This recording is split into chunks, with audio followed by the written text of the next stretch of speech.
Welcome to Publication Vacation. Today, we're learning all about how a bill becomes a law. I mean, how a poem becomes a poem that's published. Real good save, bud.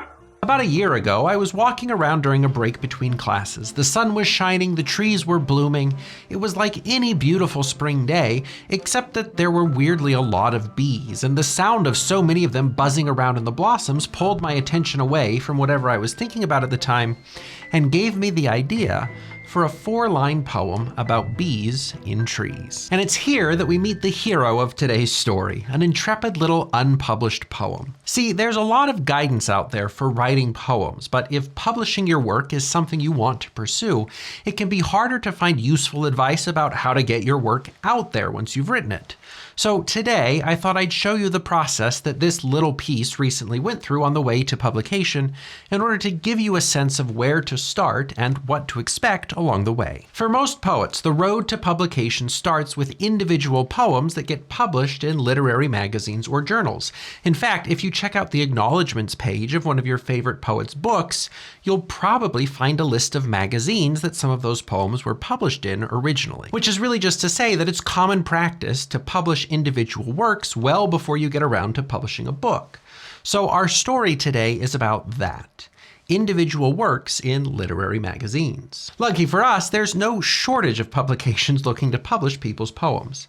But unlucky for us, there's an almost overwhelming number of places to publish a poem, so where do you start? For a lot of writers, the road to publication begins with a survey of the list of journals available on the Poets and Writers website.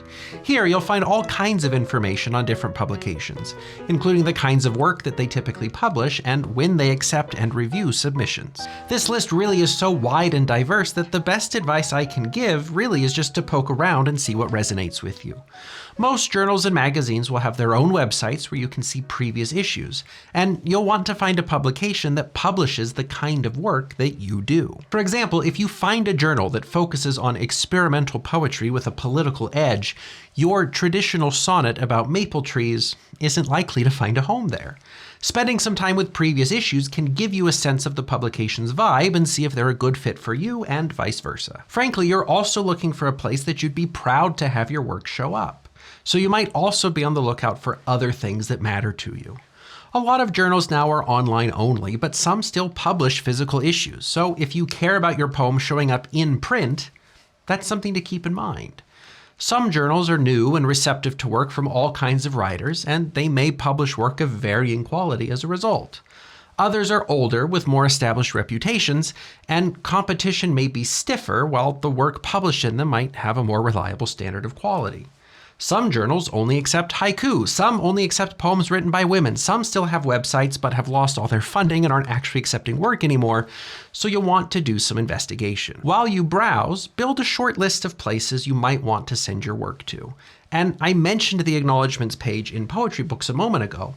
If there's a poet you admire and whose work has a similar feel to your own, see where their poems got published and add those magazines to your list. In any event, once you've browsed the lists and settled on a few publications that feel like a good fit, it's time to start assembling your submission. So after I wrote my Springtime Bees poem, I spent some time browsing the lists and I settled on a literary magazine that publishes seasonal nature poems.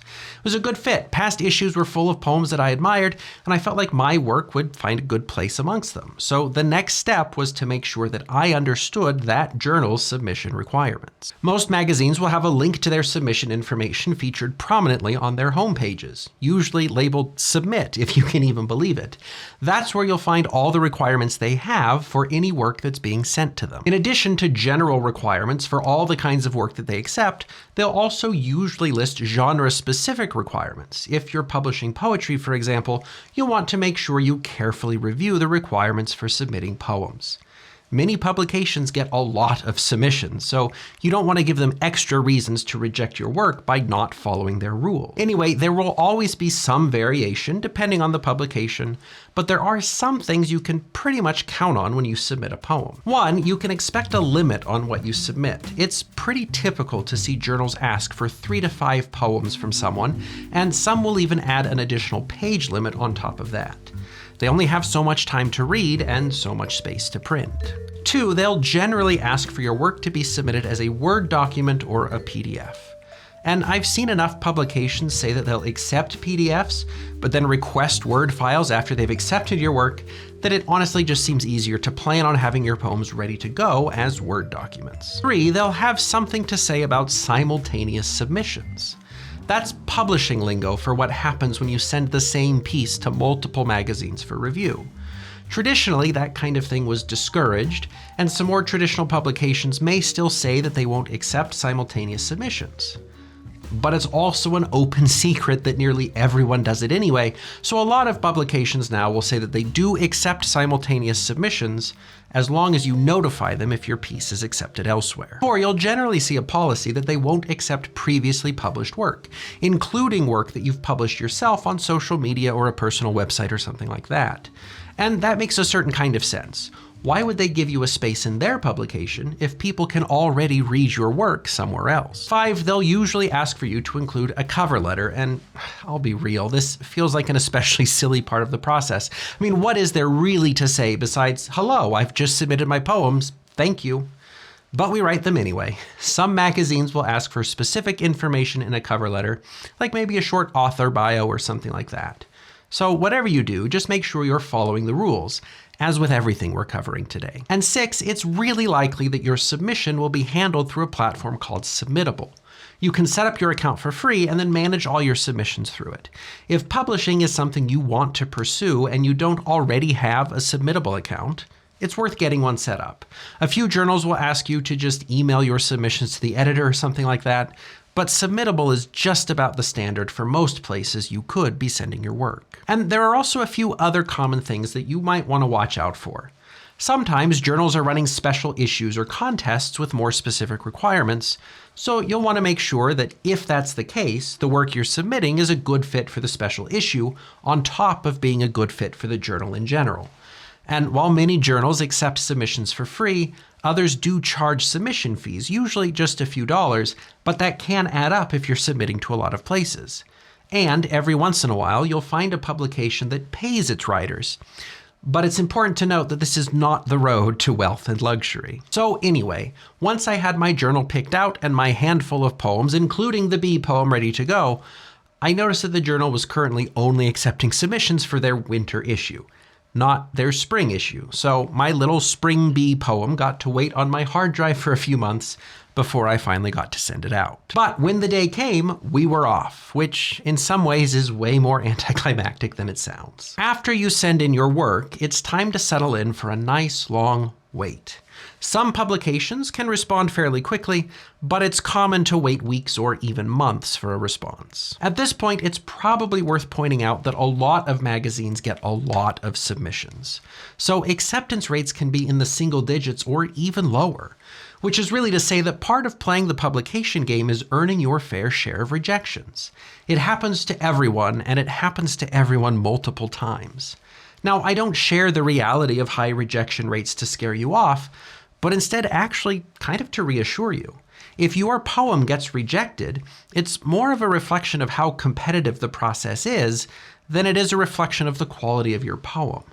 Just because one journal rejected your poem, it doesn't mean that someone else won't accept it. So dust yourself off and get back to it when you're ready. But if you do get the exciting news that your poem was accepted, then you can expect to hear from one of the editors, and they'll probably ask you to confirm that your poem is still available and to provide a short bio if that wasn't already part of the submission requirements. After that, you'll probably get to see proofs of your poem and/or the issue of the journal that your poem will appear in so that you can check for any typos or formatting errors. And then, hooray, your poem's been published and your life is substantially identical to how it was before. Now, I'll be honest, it is exciting to see your work in an official publication. But at the same time, it's not that exciting. In some instances, traditional publication is treated as crucially important. But if you A, just want to write for the joy of writing, or B, just want to share your work with appreciative readers, there are so many other ways now to get your work out there without having to endure the pathetic rigmarole of traditional publishing. So, like my teachers told me, and like I tell my students, it's great to pursue publication, and I'm supportive of you if that's what your goal is. That's why this video exists, after all. But it's not the publication that makes you a poet, and it's definitely not the publication that gives you a fulfilled and fulfilling writing life. So pursue it if it matters to you, but also don't feel bad if you couldn't care less. In either case, what you should not do is let the fear of the unknown hold you back from pursuing the work you want to do.